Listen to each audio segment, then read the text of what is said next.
If you're in South Florida and you see a flock of sleek little birds with black eye masks and fancy yellow tipped tails, congratulations, you just spotted cedar waxwings. And let me tell you, they're cooler than you think. The cedar waxwing is not a bird that comes to the Florida Keys or South Florida very often, but I was lucky enough 2 springs ago to find a large flock in, you guessed it, a large strangler fig tree eating berries. But today I'm breaking down everything you need to know about these birds, how to ID them, their ridiculous eating habits, their weird courtship behaviors, their migration routes, and how they survive in Florida's subtropical paradise. Okay, so identifying cedar waxwings is pretty easy once you know what to look for. These birds are really like a work of art, and their feathers are smooth, like someone painted them with the soft gray, brown, and tan watercolors. You're not going to see streaks or speckles, just straight up buttery smooth. Looking at their eyes, they look like they've got a black mask and a white outline, almost like they're wearing a superhero costume. Then there's that crest on top of their head that gives them kind of a regal look. Now this is important. Check out that tail.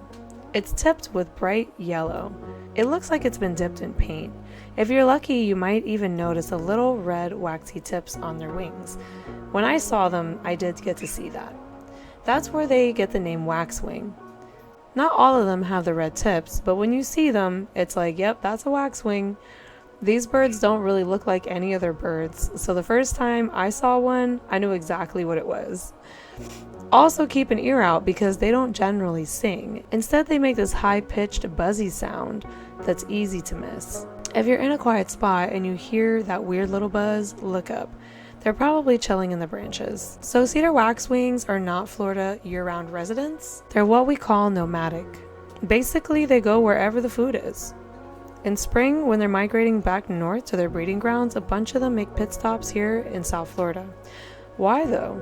Well, it's because we've got fruiting trees. Strangler figs, hollies, Brazilian pepper trees, mulberries, you name it. If there's a tree dropping berries, cedar waxwings are all over it. They'll hang out in parks, yards, and even in roadside trees. And they travel in flocks, so you usually see like 20 or 30 or even 100 of them flying together. When I saw them that day, there was quite a few. There could have been maybe 50 or 100. They usually show up quietly, eat everything in sight, and then they just disappear. So if you blink, you might miss them. That's how my encounter was. I saw them, and then they were gone. But here's when it gets ridiculous. Cedar waxwings eat berries, a lot of berries.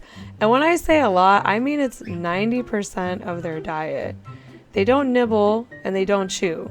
They just swallow them whole. If you see one perch with a berry, watch for a second. It'll tilt its head back, pop, and the berry's gone.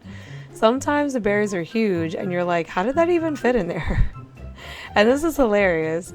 They pass the berries back and forth. Like one bird grabs a berry, hands it to the next bird, and just keeps going down the line until someone finally eats it. It's like a little game of berry hot potato. Oh, and here's a wild fact. If the berries are fermented, waxwings will actually get drunk. I'm talking stumbling around, flying into stuff. It's funny, but also kind of sad. So if you ever see a waxwing looking a little wobbly, he probably partied a little bit too hard. So here's the deal with waxwings. They breed up north like Canada, the Great Lakes, and northern states. But when it gets cold, they head south. They're not super picky about where they go though. Some end up in the southern US and others push way into Canada and others push way into Mexico and Central America. In spring they head back north and that's when we see them here in Florida.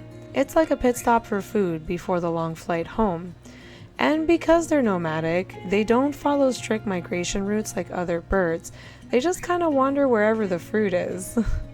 So they're a little bit harder to track. And it's definitely more unpredictable than other birds, like maybe warblers, for instance. But when it comes to nesting and raising chicks, once paired up, cedar waxwings build nests in trees, not super high up, maybe 10 to 20 feet off the ground. The female does most of the work, but the male helps out by bringing materials. They'll lay around 4 to 5 eggs, and both parents take turns feeding the chicks. Cedar waxwings are pretty awesome parents though.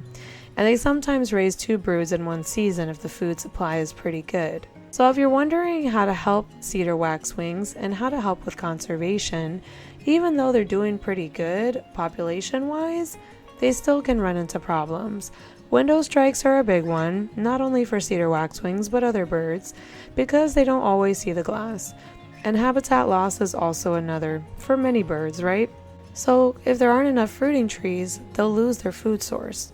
So if you want to help these little guys, planting native berry producing trees or bushes like mulberry, holly, or dogwood can really help them thrive. Skip the pesticides though, because it can poison birds. And maybe add some decals to your windows to help prevent crashes. Yeah, I don't use any pesticides in my garden at all, and I have quite a bit of foliage back here, and I've never had a problem. So the next time you're in South Florida during spring, keep an eye out for these slick little berry bandits. They're quiet, they're fancy, and they're doing more for the environment than you'd think. Let me know if you've ever seen a cedar waxwing in your area, and if you've got any weird bird stories to share. Hit the like button if you had fun, and don't forget to subscribe for more bird content. Catch you next time.